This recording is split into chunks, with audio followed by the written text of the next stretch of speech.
Hey, what's going on, people? Here yet again to another rewatch of my favorite comedian, Joey Diaz. This is from Comedy Central. This is Not Happening, and this is True Friendship at a Memorial Service. I like everything Joey Diaz. It's just my particular brand of humor that he has. I just love it. The way he just tells stories is just beautiful. I think the only person I would put above him would probably be maybe Dave Chappelle, perhaps. But for some reason, I find the stories that Joey Diaz tells more relatable. And in this case, this particular video, it's well, it is very funny. There are a lot of beautiful moments that I think many of us can relate to. But without that being said, enough rambling on, let's get on with the video. So it came out like around, what, 2015? It's got 10 million views. And do not forget to go to Comedy Central and subscribe to them. Subscribe to, I'm not sure if Joey Diaz has a channel, but you can find a lot of his videos here on YouTube. But my point is, go over there and subscribe to them. But either way, let's click on this. She's being there watching like novellas with a scale, a bag of Coke, a gun, and a motherfucking chihuahua. You understand? Who fucking has a chihuahua for protection? You know, when I was a kid, my mom had a bar and she was popular, so she had a lot of like girlfriends that hung out with her, like hot girls. But there was this one chick that she used to be kind of tight with that I couldn't fucking understand. With the friendship, like they would be on the phone all day, they would talk 5 times a day. If my mother was in the city, she would stop by her house. And then as I got older, I got the backstory that they knew each other in Cuba. And then this lady's name was Z. That's what we're gonna call her for this fucking story. For real. Because the names have changed to protect the innocent, all that shit. So, they came from Cuba, and Z married some dude and went to Chicago. My mom opted, went to New York, and like 6 months into the marriage, the guy was beating the hell out of Z, and my mom and my dad drove down That's there messed up. Saved her in the middle of the night, took her to New York, and she was indebted to them. And this is like 1960. And, you know, as long as I remember, my mom used to go there, and I like going over to where she lived, because she went on to become a huge drug dealer in New York, right? On 113th and 5th Avenue in the mouth of Spanish motherfucking Harlem, right? And it was scary. It was like The Walking Dead. You see like Puerto Ricans walking around, people fucking nodding on the sidewalks. It was just amazing as a little kid to see this. Fuck the circus and the zoo. These are real fucking animals, like hanging there, laying in their own puke and shit. It's fucking tremendous. So I like going there too, because she always give me like a 20 or a 50. As young as I was, she always dropped, and she always did a blast of Coke, no matter where the fuck she was. You understand me? So I would go over there, she'd pick me up, kiss me, and then go in her bra, do a line, and ask me how school was. And she did my first communion. She did a bump kneeling down in the fucking thing. She don't give a fuck. That's a real crazy lady. Not one of these ladies with a tattoo and a hat with a feather. I'm so crazy. No, you're not, all right? Do for real. No, you're not. You go to yoga at Studio City. You ain't that fucking crazy, all right? Fucking crazy. Go to yoga in Compton, bitch, and then we'll talk. So, go into her house, guys. She lived on the 2nd floor of a bodega. And this is like the mid-70s. You know, you knocked on Z's door, and a black guy opened the door, and he'd point you to the back. And I knew I would run to the back, and she lived she had like maybe 3 rooms, you know, like a living room, but where she sold coke out of and heroin was this little room that had like beads in the front, like, you know, you opened it up and shit. And she'd be in there watching like novellas with a scale, a bag of Coke, a gun, and a motherfucking chihuahua. You understand? Who fucking has a chihuahua for protection? And she was dark Cuban, so she had big tits and an ass. Like, she was good looking, but she had blonde hair. It was tight. 30 years before Little Kim. I mean, she was way ahead of her fucking time. In the 8th or 9th grade, I figured out, you know, they were just good friends. They spoke all the time. Then my mom died. And she was the first phone call I made. And she was the first one there, you know. She made all the funeral arrangements. You motherfuckers been to regular viewings with Gentiles where they sit around and cry, and it's like, oh, he was such a great man. That's great. That's great. Then there's Irish fucking wakes where people are drinking and cursing, but then there's Cuban wakes. That makes an Irish wake look like a fucking daycare, okay?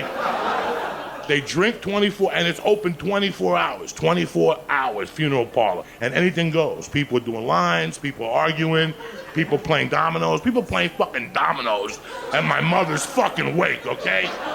And the first night, I hear this commotion, and I go in the hallways. Z had the funeral director by the throat because she put the wrong dress on my mother. That is a fucking friend, motherfuckers, right? Like, even, because anybody could be a fucking friend when you're alive. But to fucking be at your funeral smacking motherfuckers, right? That's a friend, right? Wow, real talk, that is, damn. And that's what I like this particular story. I haven't seen it in a while. Yeah, like that's a great example, you know, what is a true friend? You know, we all like to think we have friends, but I got my friends. My circle is small, very small. It got a little smaller over the years. Because even when you think your brothers are your brothers, sometimes you drift apart. It's just life. But, you know, I still got one particular brother. Well, two actually. What do you call it? One I've known since high school. And like we've been tight since then. And I know that if anything ever happens, he would be the first guy I would call. And vice versa. Like, you know, we literally look for each other when we're feeling down. If anything ever happens in any of our lives, we're there for each other. And yeah, like it's real brotherhood friendship is hard to find. So when you have it, appreciate it. That's all I gotta say. That's a fucking friend, you know? And she was checking people. Like, hey, fuck you. You didn't like her, and she didn't fucking like you. Get out. She was checking people, you know? And all these people in there, oh, we love Denora and all this shit. You didn't hear shit from this lady. You didn't hear a word. There was no fakeness out of her. Right there, I learned what fake was and what real it was. At that early age, I learned it. I saw it. Like, people come up to me, oh my God, if you need anything. And then after my mom died, I call them and they changed their fucking phone number. But just little things that I saw right there, and I decided, oh my God, that's what a fake person is. I loved your mother. Oh God, take me. All that shit. You know, the whole fucking 4 days of the wake, Z didn't say shit. She would every once in a while just sit in the back and just take a little bump out of her bra. And look at me and go, and she would just watch what was going on. And she was such a woman, like men would be having conversation. I'm not talking about regular fucking guys. I'm talking about Latin, old school, machismo motherfuckers. And she would go tell them shit, like shut the fuck up. Like even they were scared of her. And I observed all this, like how she had... Damn. I mean, Joey Diaz, I mean, I think right now he's already in his 50s, and this happened back during his early teenage years. Those were old-fashioned times, yo. Like, for a woman to tell men to shut up. She must have been very scary, man. Taking over from my mother. And then the last night, my mom got buried on a Monday. And that Sunday, I went outside to smoke a joint, whatever the fuck you go outside of a wake for, to get air. And when I came back, she was alone with my mother. It was the first time they were alone together. And she was kneeling down. And that's where I got it. She was petting her hair. And she was telling her how beautiful she was. And how the world wasn't going to be the same without her. And how she was going to miss her. And she was her sister. And it was just fucking mind-boggling. And then she said, and she turned, like she knew I was there, and she goes, I'm going to take care of this motherfucker. I'm going to take care of him, and I'm going to watch over him, and I'm going to make sure he grows up to be a fucking man. And I saw the meaning of friendship right there when Z was petting her fucking hair and doing bumps. She did a fucking bump right there, right? She did a bump looking at the casket. She's like, I'd give you one, but... What do you call it? Yeah, that was very, like that, I recall that part now. It's very touching. It's beautiful. And like I said, I got two friends that I really love, but that one guy, my bro, who I've known since high school, he became a father already. And, you know, he made me his kid's godfather. And I love that kid. And for sure, you know, God forbid the worst should happen, anything should happen, God forbid, right? Because he's a great man, you know. Only man You ever seen that show Reacher? The main the one who plays Jack Reacher. I think Alan Richman. He's got a weird name. Big son of a bitch, right? Comes out in another. I know he was the original Aquaman in Smallville. Off topic. Point is, there's this one scene where he's talking about his late brother who died in the series, and how much he admired him, how he respected him, and Jack Reacher's character is a big, tall, blonde, muscular motherfucker. I mean, the kind of guy you see and you're like, shit, I ain't fucking with that guy. But he said it. My brother is the only man I ever felt small next to, and I can say the same thing about my bro. When I'm with my bro, and I'm actually a little taller than he is, but every time I'm with him, I feel small around him because he's a great man, and I love him chingos. I love his kid chingos, and same here. God forbid anything happens, I'm gonna be there for his family and do the best I can for his kid. But God forbid, right? Like, but yeah, but life is unpredictable, and lately, that's one thing I've been seeing in my personal life. That you never know when your number's called, yo. So you gotta appreciate the good times. What's the difference at this point? But then it was after that. She stuck to her fucking word. Every Sunday, she'd come over from Long Island and meet me at Weehawken Cemetery. And she'd bring a bottle of Dewar's, flowers, and she'd pour the bottle of Dewar's out and tell my mother how much she loved her and she missed her. And she'd do some bumps. And by that time, I was doing coke. And she would, do bumps into the spirit, here's a couple for you. And I'd be like, no, give them fucking things to me. You're gonna fucking throw them on the grass. It's $20 a fucking blast there. $20. Stop it already. Give it to me. For real. So this went on. She took care of me, guys, from 79 till 83, till I got out of high school. Every fucking Sunday, 200 fucking beans. And she'd bring me weed, a little $5 nickel bag from the city. And then in 83, I moved to Colorado, and, I got into craziness and shit. But I always called her twice a week. I would send her pictures, And then I moved back to Jersey. And by that time, I was a fucking lunatic, and cocaine had absorbed me and stuff.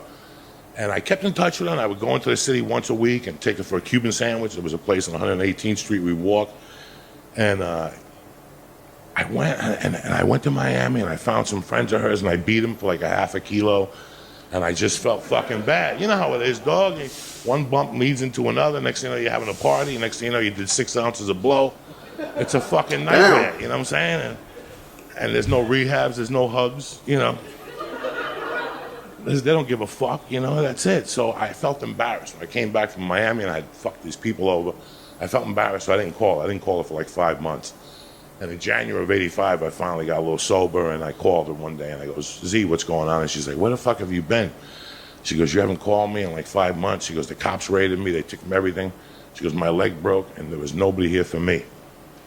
Damn. And I felt fucking terrible. I let my mother down. I let myself down. I let Z down. And I was at a payphone, and I just dropped the fucking payphone. It was like a kick in my stomach, like she had just said, where the fuck were you for me? For all those years I was there for you. And you just disappeared on me. And I just felt terrible, and I walked away from the payphone. I didn't call her for about a week or two, and then I finally called, and the phone was disconnected. And I went over to the bodega a few times, and they told me that she got busted, and they closed the apartment, and I never talked to her again. And I felt like shit, and I live with that today. And that was 1985, and I thought about it, and I digested it, and I swore to God that if I ever had a chance to be a friend to somebody, because you don't need 20 friends. You just need 3 motherfuckers, and you could take over a country.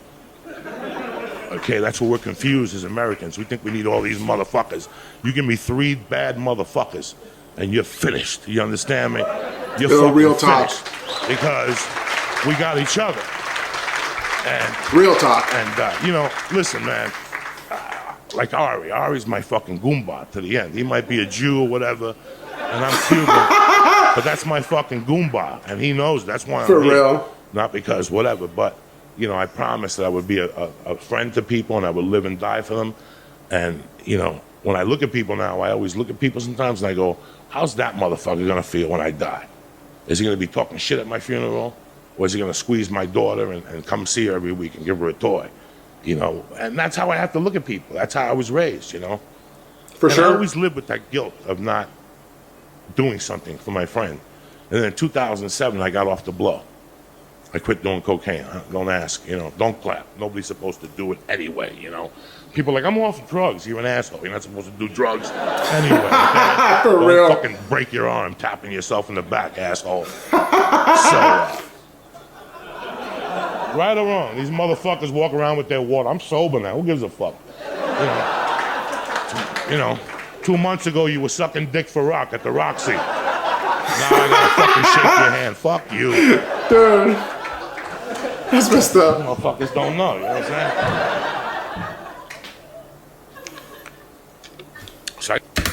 I gotta agree with that. I'm sorry, I gotta agree. Sorry, I paused again. It's true, man. Like, don't get me wrong. I am on support for people who I follow and whatever, but the people who really moved on from their bad vices are the ones that you never knew they did to begin with. That they really made a significant change. There's an old saying: the people who talk the loudest who are the fakest.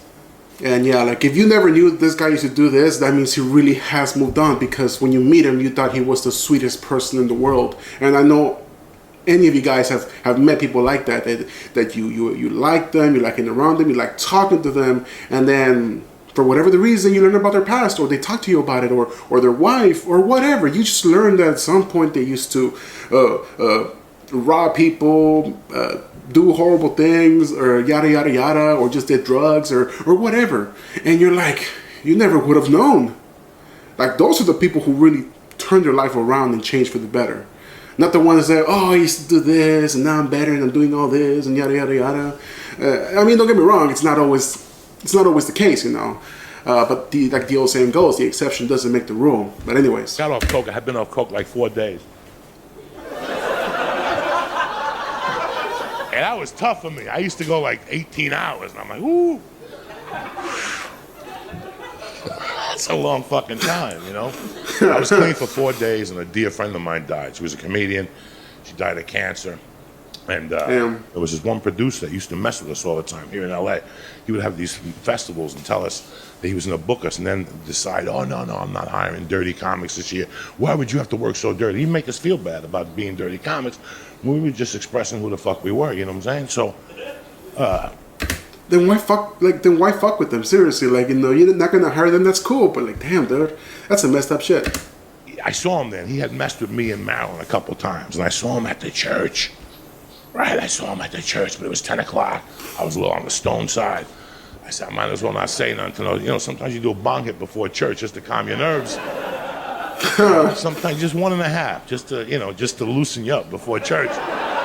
For sure. And because church sucks without a bong hit. Trust me, that's why it sucked as a kid. Once you started doing bong hits, church ain't that bad. It's a fucking hour. People shake hands. They give you a cookie. Everybody, peace be with you. You know what I'm saying? Right or wrong? Peace be with you, brother. Peace be with you. For real. That brings back memories when I was a kid. That night they had a memorial at a comedy club, and when I walk into the memorial, they had free food at the memorial. They buried her that day, but they had like a microphone. They had a picture where you're gonna go up and say words. Then they had free food. When I walk in, guess who's eating the fucking free motherfucking food? That motherfucking producer. Now, by that time, it's after 8 o'clock. The cocaine addiction is growing. I'm getting madder by the minute. I'm Cuban. It's just developing, right? And they come over to me and they go, listen, we do the memorial. Can you go up on stage first? And I'm like, absolutely. And I'll get my words over and I'll get the fuck out of here. So I go home and go to sleep before I choke this motherfucker too, right? Good for real. So they said, Joe, come into the stage. Joey Diaz, I go on stage. People, you know me. I talk for like a minute. And this motherfucker's over there with that smile on his face. You know when somebody's got like that smile on their fucking face? And in the middle of my memorial, I just stopped. And I go, I don't know what the fuck you're smiling about, motherfucker, But I tell you what, I'm going to go get a drink, and when I get back, you, your wife, and that fucking attorney better get the fuck out of here, because I'm going to fuck you motherfuckers up. And I was serious, Jack. I was fucking serious. Like, I was done. Like, 7 days without a line of coke. This motherfucker, this is my out. I'll beat him up. And then fucking they'll throw me in county jail for 30 days. By the time I got out, I'll be clean and sober. I mean, that was my fucking... That's how you gotta think when you're fucking addicted, how I was, you know? Damn. But I was really pissed about what this motherfucker had done to me and to Marilyn, and how he had the balls to show up at this fucking wake with that smile on his fucking face. And as I went to the drink and I came back in and him and his fucking family were gone, when I walked to my car, I thought about one thing, that I'm through. I did what I had to do. Without even knowing it, I stuck up for one of my friends who had died. And that night, I became that much better as a human fucking being. I made my peace with Z, I made my peace with my mother, and most importantly, I made my peace with myself. And that's my story about that. Okay, so that was Joey Diaz, Comedy Central, This Is Not Happening. Joey Diaz, what can I say? He's my favorite comedian because though he is very funny, this particular video wasn't that, I guess you could say, there was moments where I was laughing, I'm pretty sure. I hope a lot of you guys were laughing too, because this guy is funny in his way. But this one, it was a lot more serious compared to being funny. But I like this video because, yeah, like it really just points out what a true friend is. And, you know, true friends, people who have big group of people, they're not really friends. And I know because I've known people like that my whole life. And I've known people who have like huge group of friends and whatever, but every once in a while they'll come and talk to me and they'll spend hours talking to me. And I'm not trying to say I'm this big shot, whatever, yada yada. My point is that I always do my best to be genuine when I talk to anyone, whether that be friends, acquaintances, family. I always do my best to listen and really empathize with people. And I try to be as genuine to the best of my abilities because, you know, I like to think that like any other person that I'm flawed. But in most cases, I always do my best to be honest. And I've noticed through the years that honesty that I have, of being genuine, has always attracted people who are not even my friends to just come and just pour their whole lives on me. Sometimes I'm just thinking to myself, I don't know what the hell I did to make this person think that we're this close. But whatever, I listen nonetheless, and if they ask for my advice, I do my best to give them something that I think. Like I like to listen to a whole story. What that person did, why that person pisses you off, what he did, what he thinks. I like to put everything together, you know, and then come up with an opinion of my own that perhaps might make you feel better. And I guess it does, because every so often, you know, they'll call me up or they'll send me a message here and there. Hey, how you been? Yada yada yada. And or we'll just run into each other at the supermarket, the mall, whatever, and you know, we just catch up. But that aside, what I'm trying to say is that real friendships are very few.